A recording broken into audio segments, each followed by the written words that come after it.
So welcome to my work day.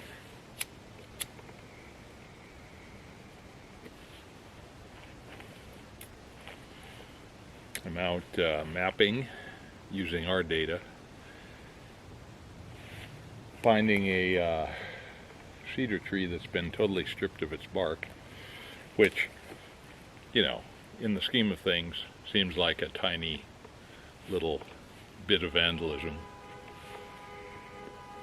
But this is a preserved area, and people were wondering quite where it was. Not that they'll ever find who did it. I mean, there aren't really any traces, and it rained last night. So, but hey, it gets me out in the field and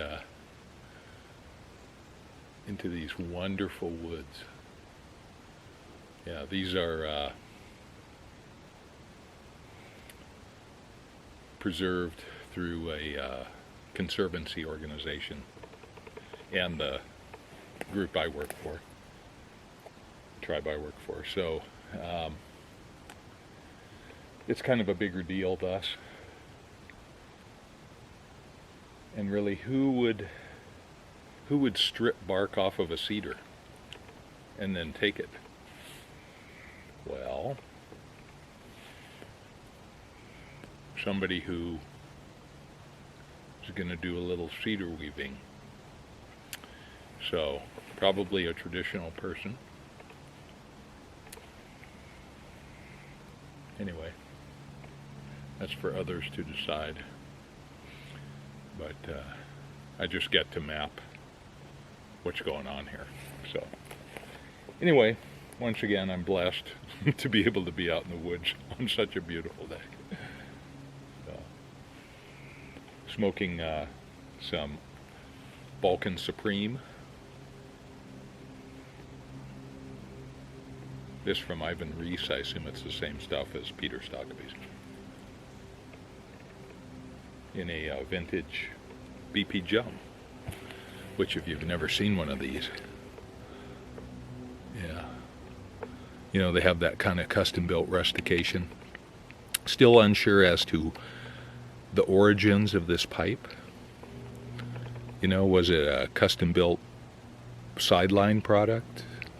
Nobody seems to really know. So, anyway, I hadn't smoked one for a while.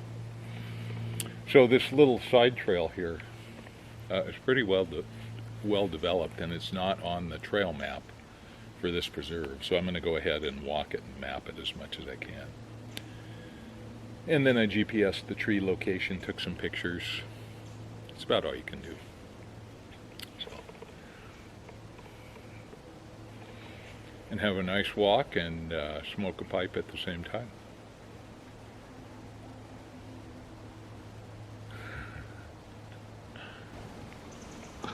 So these are kind of scruffy woods in a way, but wow, there is some great fir in here. I mean, look at the size of that big boy. Wow. I mean, that is something you would see on the coast. Now, why that didn't get harvested along with everything else, this was all harvested at least once, probably twice. Oh, and now that I'm looking, I just noticed this. They tried pulling stripping the bark off here and did not continue for some reason. So, I don't know what that was about. But this does look like it's a little older because the bark's pretty dried out. Yeah, and technically, the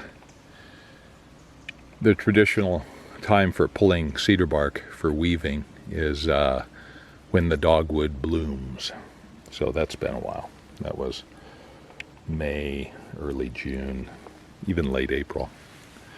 So I suspect that's when this happened. So it's old news. But there's our tree right there. And it's just a little guy, but he is stripped That'll kill him. Yeah. So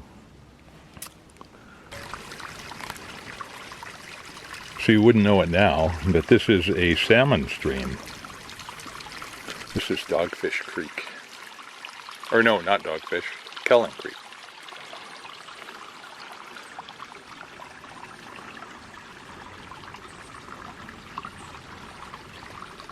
So I just came down this little trail down here, and then it will cross onto a log with a handrail, thank goodness, and then climb the hill up there. But you know, it's big thick old trees in here.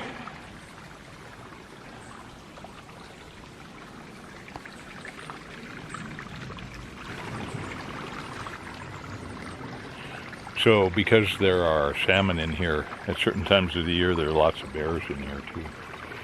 And this is part of a big greenway, they call it, natural areas that just run for miles following these wet creek bottoms. So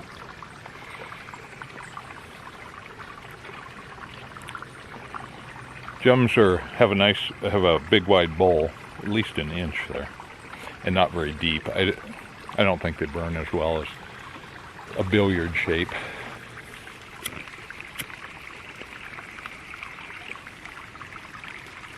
They do have that kind of 1950s, 60s vibe, which I like.